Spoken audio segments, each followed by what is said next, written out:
Genius, welcome back to my channel. So genius, आज अपन start करने जा रहे हैं फाइनेंशियल मैनेजमेंट का एक न्यू चैप्टर। जैसे कि आपको पता है, मैंने एक कम्युनिटी पर पोस्ट डाला था कि आपको सबसे पहले एफएम में कौन सा चैप्टर चाहिए, और वहाँ पर सबसे ज़्यादा जो रिक्वेस्ट थी वो वर्किंग कैपिटल की थी। वर्किंग कैपिटल ऑप्शंस में भी नहीं था, मतलब फिर भी इतनी सारी रिक्वेस्ट वर्किंग कैपिटल से थी, इसलिए मैंने सारे ऑप्शंस को छोड़कर वर्किंग कैपिटल को ही सिलेक्ट किया। तो आज अपन करेंगे मैनेजमेंट ऑफ वर्किंग कैपिटल का unit number 1, introduction to working capital management. और बिल्कुल भी लोड मत लो, मुझे लग रहा था आपके कमेंट से शो हो रहा था कि आप लोग बहुत ज़्यादा वर्किंग कैपिटल को लोड बना रखा है अपने दिमाग में। तो बिल्कुल भी लोड लेने की ज़रूरत नहीं है, बहुत आसान चैप्टर है। तो चलिए फटाफट से कॉपी और पेन निकालते हैं और वर्किंग कैपिटल को भी आसान बनाते हैं।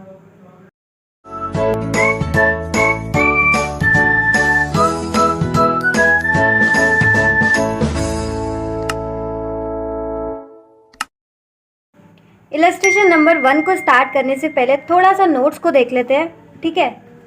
क्या कहता है वर्किंग कैपिटल?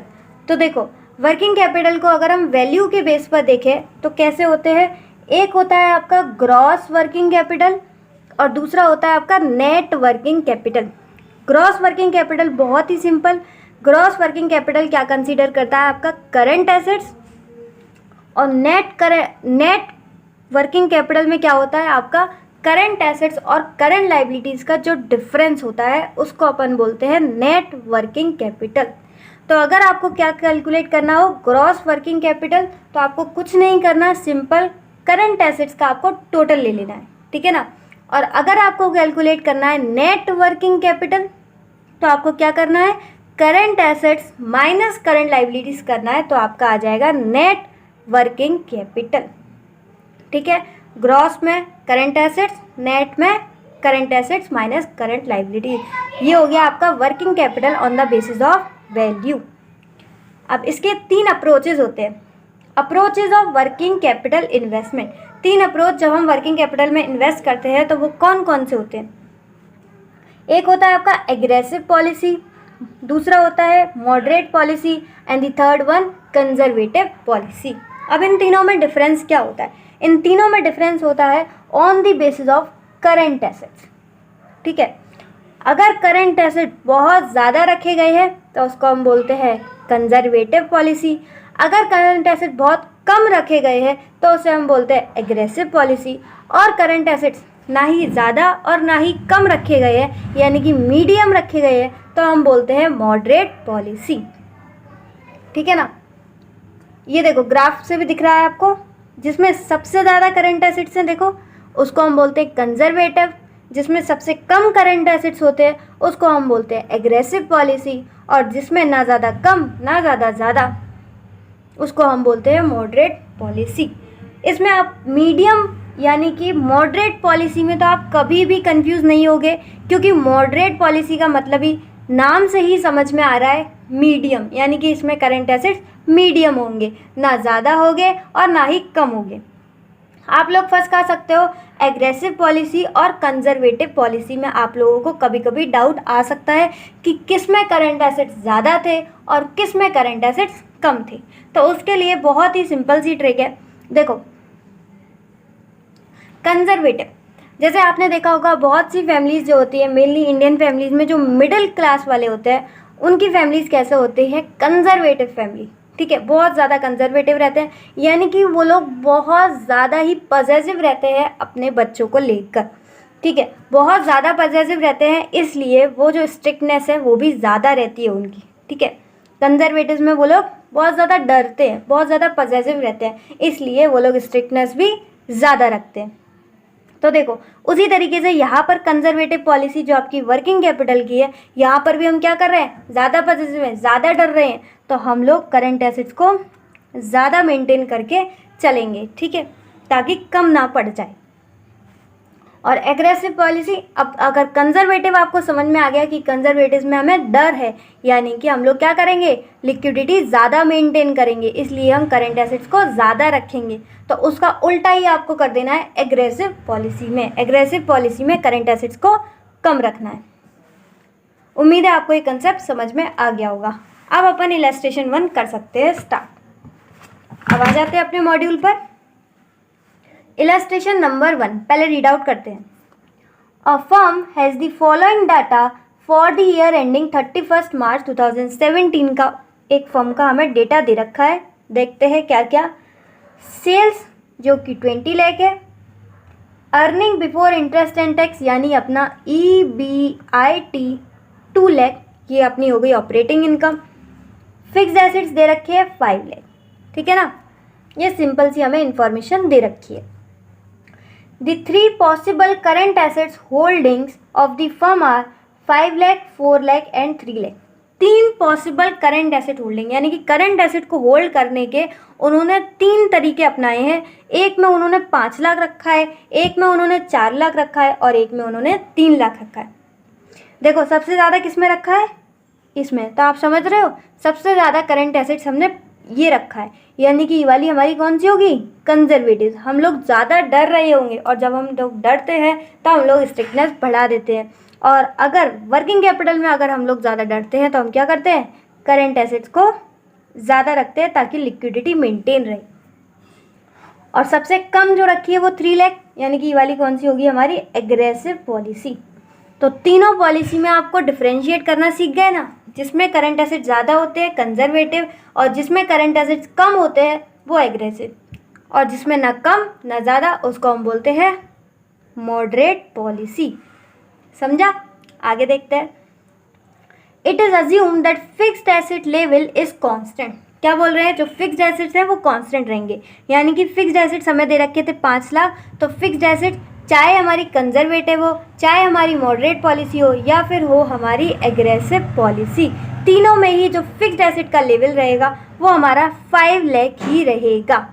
आगे, and profits do not very with current asset level. ये बोल रहे हैं जो प्रॉफिट है वो भी करंट एसेट से चेंज नहीं होंगे, वो वेरी नहीं करेंगे। प्रॉफिट्स हमें यहाँ दे रखे थे, देखो EBIT हमें दे रखा था, यानी कि ऑपरेटिंग इनकम हमें दे रखी थी 2 लाख, तो ये भी करंट एसेट लेवल के साथ साथ वेरी नहीं करेंगे, तो ये हमेशा रहेंगे आपके 2 लाख, चाहे वो आपकी कंजर्वेटिव पॉलिसी हो या फिर हो आपकी मॉडरेट पॉलिसी हो या फिर आपकी एग्रेसिव पॉलिसी हो। तो आपके जो ऑपरेटिंग इनकम है और जो आपका फिक्स्ड एसेट का लेवल है दोनों ही सेम रहेगा। अब आगे देखो, so the effect of the 3 alternative current asset policy. तो हमें तीनों जो पॉलिसी दे रखी है करंट एसेट की, conservative, moderate and third one aggressive policy, तीनों का ही हमें इफेक्ट बताना है कि इन तीनों से क्या होता है।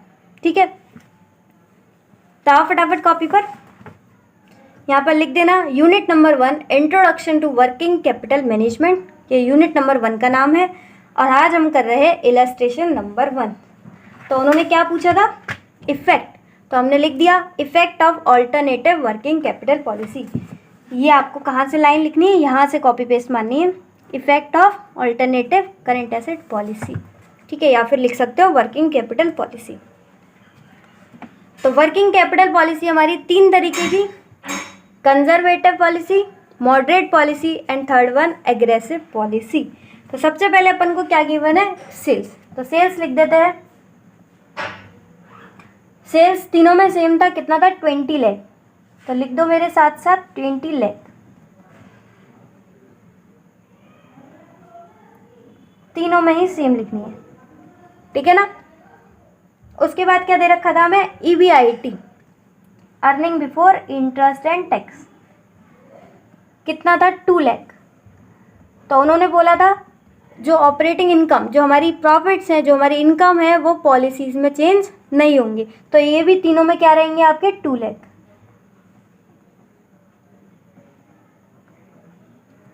ठीक है। उसके बाद अपने करंट एसेट्स और फिक्स्ड एसेट्स, तो वो भी अपन लिख लेते हैं। तो पहले अपन लिख लिए करंट एसेट्स। अब ध्यान रखना करंट एसेट्स तीनों में अलग है। करंट एसेट्स कंजर्वेटिव में सबसे ज़्यादा होते हैं, तो इसमें थे हमारे 5 लाख, इसमें थे हमारे 4 लाख, और सबसे कम होते हैं एग्रेसिव पॉलिसी में कितने, 3 लाख। उसके बाद क्या दे रखा था, फिक्स्ड एसेट। फिक्स्ड एसेट तीनों में सेम था, कितना, 5 लाख, 5 लाख, और ये आ गया 5 लाख। तो यहाँ से हमारे आराम से टोटल एसेट्स आ सकते हैं।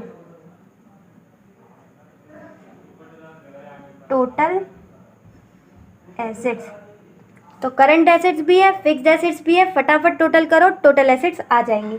5 और 5 ये हो गया आपका 10 लाख का, 4 और 5 ये हो गया 9 लाख,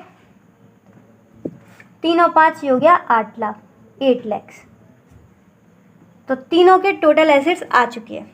ठीक है, अब हमें इफेक्ट बताना था। ये सब तो वही है जो हमें क्वेश्चन ने गिवन किया। ठीक है, जो भी क्वेश्चन ने दिया था वो सब हमने यहाँ पर लिख लिया।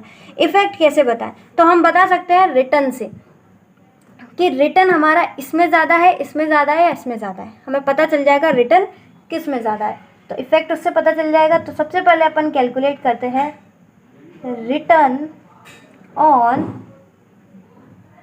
Total assets. तो देखो हमारे पास ऑपरेटिंग इनकम भी है और हमारे पास टोटल एसेट्स भी है, तो उससे पता चल जाएगा हम टोटल एसेट्स पर कितना कमा रहे हैं। तो पहले में देखो EBIT कितना था, यहाँ पे पहले फॉर्मूला लिख लेते हैं। Return on total asset, EBIT upon total assets. Formula रटने की ज़रूरत नहीं है, देखो साफ साफ लिख रहा है रिटर्न ऑन टोटल एसेट, यानी कि टोटल एसेट्स पर कितना कमाया। तो टोटल एसेट्स पर, टोटल एसेट्स नीचे आ जाएगा और उस पर हमने कितना कमाया और क्या कमाया, वही अपना प्रॉफिट जो इनकम है अपनी ऑपरेटिंग इनकम दे रखी है 2 लाख 2 लाख 2 लाख। ठीक है, तो return on total assets, total assets पर हमने कितना कमाया। तो देखो EBIT कितना है 2 लाख 2 लाख 2 लाख, तो EBIT लिख देते हैं 2 लाख 2 लाख और 2 लाख, तीनों में सेम रहेगी। टोटल एसेट्स, टोटल एसेट्स आपके 10 9 8, तो यहाँ आ गए आपके 10 लाख 9 लाख और ये आ गया 8 लैक्स। ठीक है, तो यहाँ से हमें पता चल जाएगा कि return on capital, return on total assets कितना है। तो सबसे पहले देखो 2 लाख अपॉन 10 लाख इंटू 100, क्या गया 20%। फिर आपका 2 लाख अपॉन 9 लाख इंटू 100, ये आ गया 22.2%। फिर आपका 2 लाख अपॉन 8 लाख इंटू 100, ये आपका आ गया 25%। ठीक है ना, तो देखो सबसे ज़्यादा किस में आ रहा है अपना, एग्रेसिव में, क्योंकि यहाँ पर हमने करंट एसेट्स कम रखे थे इसलिए हमारा यहाँ पर रिटर्न ज़्यादा आ रहा है। और यहाँ पर क्या था, यहाँ पर हमने करंट एसेट्स ज़्यादा रखे थे इसलिए हमारा रिटर्न यहाँ पर कम आ रहा है। तो ये अपन ने एक कंप्लीट कर लिया। अब अपना करंट एसेट्स और फिक्स्ड एसेट्स का रेशियो।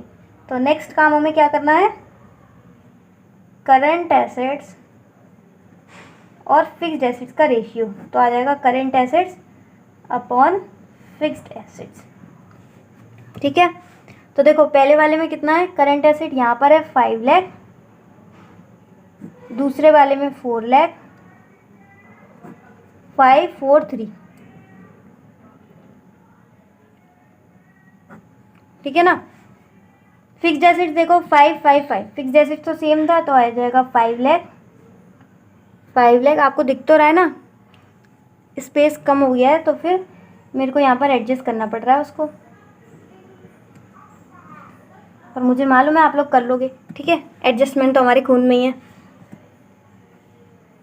ये अपना ये हो गया एडजस्ट।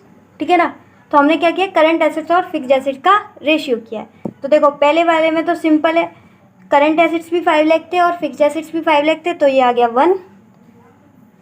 सेकेंड वाले में करंट एसेट्स 4 लाख थे और फिक्स्ड एसेट 5 लाख, तो 4/5 ये आ जाएगा, 5 8 40 तो 0.8। थर्ड, करंट एसेट्स थे हमारे 3 लाख, फिक्स्ड एसेट्स थे हमारे 5 लाख, तो 3 लाख अपॉन 5 लाख, 5 6 30 ये आ जाएगा 0.6, तो ये आ गया आपका 1.8.6। ठीक है ना, उम्मीद है आपका भी यही आंसर आया हो। इससे पहले हमारा रिटर्न जो आया था वो आया था 20%, 22% और यहाँ पर 25%।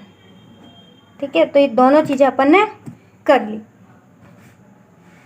उम्मीद है आपको क्वेश्चन भी समझ में आया होगा, कंसेप्ट जो मैंने पहले पढ़ाया था वो भी आ गया होगा, है ना, और आपके ये दोनों आंसर भी आ गए होंगे। रुको अभी क्वेश्चन ख़त्म नहीं हुआ। देखो ये तो अपन ने कर लिया, अब यहाँ पर कुछ दे रखा है,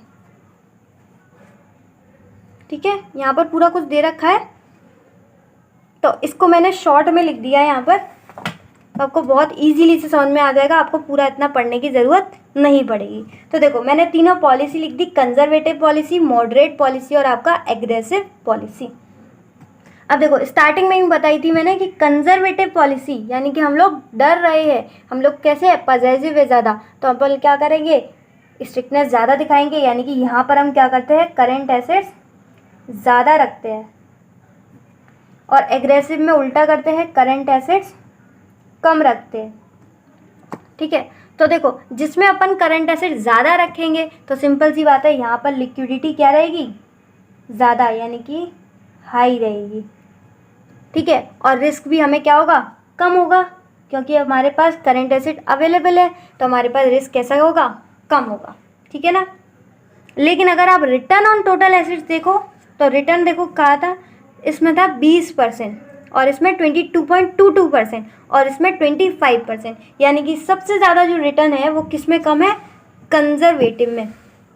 तो यहाँ पर रिटर्न ऑन टोटल एसेट्स क्या रहेगा, कम। रिस्क भी कम है, ये तो अच्छी बात है, लेकिन साथ के साथ यहाँ पर रिटर्न भी कम है। तो यहाँ पर तीन चीज़ें हो गई, लिक्विडिटी हमारी ज़्यादा रहेगी क्योंकि करंट एसेट ज़्यादा है, लिक्विडिटी अगर ज़्यादा रहेगी तो हमारे पास रिस्क कम है, लेकिन अगर रिस्क कम है तो साथ के साथ हमारे पास रिटर्न भी कैसा है, कम। और यहाँ पर आप लिख भी सकते हो कितना आया था हमारा रिटर्न, 20%। ठीक है ना। इसका उल्टा होगा कहाँ पर, एग्रेसिव पॉलिसी। यहाँ पर हम करंट एसेट्स कैसे रखते हैं, कम रखते हैं, तो हमारी लिक्विडिटी कैसी हो जाएगी, कम। लिक्विडिटी हमारी कैसी हो जाएगी, कम। लिक्विडिटी अगर हमारे पास कम है यानी कि करंट एसेट्स कम है, तो हमारी जो रिस्क है वो बढ़ जाता है, तो यहाँ पर हो जाएगा रिस्क आपका हाई। लेकिन एक अच्छी बात है यहाँ पर कि हमारा रिटर्न जो है वो ज़्यादा है, 25% था सबसे ज़्यादा, तो यहाँ पर हमारा जो रिटर्न है वो हाई रहता है, और ये कितना हाई था हमारा, 25%। ठीक है ना। तो एक चीज़ इसमें अच्छी है और एक चीज़ इसमें अच्छी है। यहाँ पर क्या है, लिक्विडिटी ज़्यादा रहती है लेकिन रिटर्न कम, यहाँ पर लिक्विडिटी कम रहती है लेकिन रिटर्न ज़्यादा। और मॉडरेट पॉलिसी का आपको खुद करना है। ठीक है ना। चाहो तो मुझे कमेंट सेक्शन में बता सकते हो, चाहे तो अपना यहाँ पर आप लिख सकते हो। और इस तरीके से आप एग्ज़ाम में भी लिखिए ना, कंजर्वेटिव पॉलिसी में, मॉडरेट पॉलिसी का और एग्रेसिव पॉलिसी का एक एक लाइन लिखिए ना छोटी छोटी, कि उसमें लिक्विडिटी ज़्यादा होती है, रिस्क कम होता है और रिटर्न ऑन टोटल एसेट्स भी कम होता है। ठीक है ना। एक एक लाइन लिखिए ना तीनों के लिए, बस इतना बहुत है, ज़्यादा इस क्वेश्चन में है नहीं। वैसे भी क्वेश्चन इतना इंपॉर्टेंट नहीं है, कभी कभी आता है, ज़्यादा नहीं आता, लेकिन आपको कुछ भी छोड़कर नहीं जाना है क्योंकि कभी भी कुछ भी हो सकता है। तो आपको क्या करना है, अभी मेरे साथ एक बार कर लिया होगा, एक बार बस खुद कर लेना है, इस क्वेश्चन को इतना ज़्यादा नहीं करना है। और जब आप एग्ज़ाम से एक दिन पहले जाओ तो आपके पास ये वाली सॉल्यूशन बुक तो होगी, क्योंकि आप मेरे साथ साथ सॉल्व कर रहे हैं, और एक सेपरेट रजिस्टर होना चाहिए। ठीक है ना। ये सब बातें आपको पता है ना कि मेरे साथ जो आप कर रहे हो ये प्रेजेंटेशन पूरी, इसके लिए आपके पास सेपरेट रजिस्टर होना चाहिए। ठीक है, जिससे आप क्या करो, जब एग्ज़ाम से एक दिन पहले हो तो ये क्वेश्चन इतना इंपॉर्टेंट नहीं है, तो आप इसको एक बार देख के जाना कि कंजर्वेटिव में क्या होता है, ज़्यादा एसेट्स होते हैं, और एग्रेसिव में कम करंट एसेट्स होते हैं, बस इतना देख के जाना है। ठीक है ना। तो ऐसी सॉल्यूशन बुक आपकी भी बननी चाहिए मेरे साथ साथ। उम्मीद है आपको कंसेप्ट समझ में आ गया होगा, कंजर्वेटिव, मॉडरेट और एग्रेसिव पॉलिसी का, साथ साथ क्वेश्चन किस तरीके से प्रेजेंट करना है वो भी समझ में आ गया हो। तो आज के लिए बस इतना ही। If the video is helpful for you then hit the like button, share with your mates as well if it deserves, and या डू सब्सक्राइब नाउ। इस तरीके से आपका वर्किंग कैपिटल भी बहुत सारा आसान हो जाएगा, और इसके साथ साथ बाकी चैप्टर्स भी आसान हो जाएंगे। बाकी डिस्क्रिप्शन चेक कर लेना प्लेलिस्ट वगैरह के लिए। इसी तरीके से खुश रहिए, मुस्कुराते रहिए। मिलते हैं नेक्स्ट वीडियो में, तब तक के लिए bye bye, be happy always.